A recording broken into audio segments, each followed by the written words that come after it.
وہ ایک ہی مطالبہ تھا کہ جو دہرا دہرا کر بار بار سامنے آ رہا تھا کہ کوئی حصی معجزہ دکھایا جائے،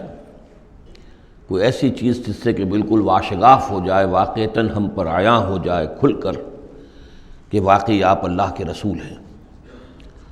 وقال الذین لا یرجون لقاءنا، اور کہا ان لوگوں نے، یا کہتے ہیں وہ لوگ جو ہماری ملاقات کے امیدوار نہیں ہیں، اسی لیے ان میں سرکشی ہے، لاؤبالیانہ پن ہے۔ لولا انزل علینا الملائکہ، کیوں نہیں ہم پہ فرشتے اتر آتے؟ اگر اللہ کو بھیجنا ہی ہے کوئی پیغام ہمیں تو فرشتوں کے ذریعے سے بھیجے گا۔ او نری ربنا، یا ہم اپنے رب کو خود دیکھیں، رب خود سامنے آئے۔ لقد استکبروا فی انفسہم، انہوں نے بہت تکبر کیا ہے اپنے آپ میں، اپنا جو مقام انہوں نے سمجھا ہے کہ فرشتے ان سے کلام کریں اور اللہ ان سے ہم کلام ہو، تو در حقیقت یہ ان کے تکبر کی بنیاد پر ہے۔ وَعَتَوْا عُتُوًّا كَبِيرًا، اور انہوں نے سرکشی کی ہے بہت بڑی۔ یوم یرون الملائکۃ، جس دن کے یہ دیکھیں گے فرشتوں کو، لا بشریٰ یومئذ للمجرمین، پھر اس دن مجرموں کے لیے کوئی بشارت نہیں ہوگی۔ یعنی کہ قیامت کا دن ہوگا، فرشتے آئیں گے، سب چیز عیاں ہوگی، اللہ تعالیٰ بھی نزول جلال فرمائیں گے، سارے غیب کے پردے اٹھ جائیں گے، تو پھر بشارت تو کوئی نہیں ہے مجرمین کے لیے، موقع کوئی نہیں، کوئی توبہ کا موقع نہیں۔ وَيَقُولُونَ حِجْرًا مَحْجُورًا، اور وہ کہیں گے کہ کوئی روک ہو، کسی طرح ہمیں بچایا جائے، کوئی روک ٹوک ہو جائے اس ساعت کو روکنے کے لیے۔ وَقَدِمْنَا إِلَىٰ مَا عَمِلُوا مِنْ عَمَلٍ، یہ تیسری مرتبہ وہ مضمون آ رہا ہے کہ بغیر حقیقی ایمان کے اگر نیکیاں دنیا میں کی جاتی ہیں اپنے ضمیر کو کچھ مطمئن کرنے کے لیے، اپنے دلوں کو دلاسا دینے کے لیے، تو ان کی کوئی حیثیت اللہ کے ہاں نہیں ہے۔ یہ سورہ ابراہیم میں بھی آ چکا ہے، اور پھر سورہ نور کے اندر ہم پڑھ چکے ہیں کہ سراب کی حیثیت رکھتی ہیں یہ نیکیاں ان کی، جیسے کہ پیاسا جو ہے وہ سمجھتا ہے کہ پانی ہے، یحسبہ الظمآن ماء حتی اذا جاءہ لم یجدہ شیئا ووجد اللہ عندہ ووفاہ حسابا، بس اللہ سریع الحساب۔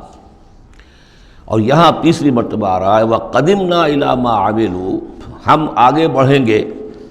ان کے اعمال کی طرف، ڈھیر لگے ہوں گے، ان کی نیکیاں ہیں، ان کی یہ خیرات ہے، یہ فاؤنڈیشن بنائی تھی، یہ یتیم خانہ کھولا تھا، یہ ہسپتال تھا، یہ تھا وہ تھا، یہ جو حاجی تھے ان کی خدمات تھیں۔ قدمنا الی ما عملوا، اور نقشہ ایسا کھینچا گیا ہے جیسے کہ کوئی آئے اور آگے آگے ٹھوکر مارے، جیسے کہ فٹ بال کو کک ماری جاتی ہے۔ وقدمنا الی ما عملوا من عمل، ان کے وہ بڑے بڑے عمل جس پر انہیں بڑا غرہ ہوگا، بہت سہارا ہوگا کہ ہم بہت کچھ لے کر جا رہے ہیں، ہم اس کی طرف آگے بڑھیں گے۔ فجعلناہ ھباء منثورا، تو ہم اسے کر دیں گے اڑتا ہوا غبار۔ یعنی وہ جو نظر آ رہا تھا کافی کہ یہاں پہ بڑی نیکیوں کا انبار ہے، معلوم ہوگا غبار تھا اور کچھ نہیں۔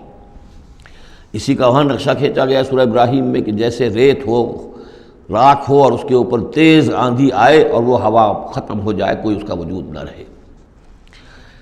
یہ ہے حقیقت ان نیکیوں کی کہ جو حقیقی ایمان کے بغیر ہوتی ہیں۔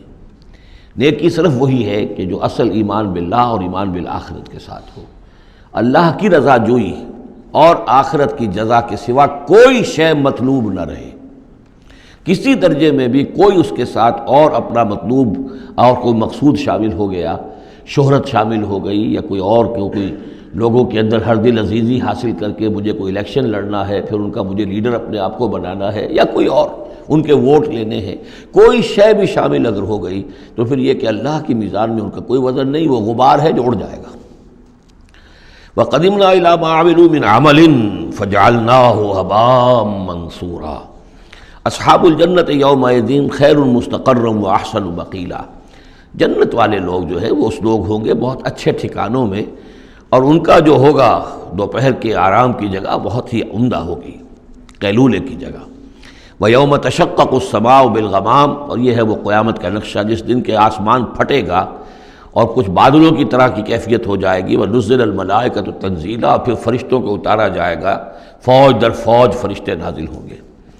الملک یومئذ الحق للرحمن، اس دن تو پھر بادشاہی اور اختیار گویا کہ بالکل علم نشرہ ہو جائے گا کہ صرف رحمان کے لیے ہے۔ آج تو کچھ پردے پڑے ہوئے ہیں، اس وقت بھی اختیار اسی کا ہے، لیکن کچھ پردے پڑے ہوئے ہیں، کچھ نظر آتا ہے کہ اس کے ہاتھ میں بھی اختیار ہے، اس کے پاس بھی طاقت ہے، لیکن اس روز معلوم ہوگا کہ الملک یومئذ الحق للرحمن وَكَانَ يَوْمًا عَلَى الْكَافِرِينَ عَسِيرًا، اور وہ دن کافروں پر بہت بھاری ہو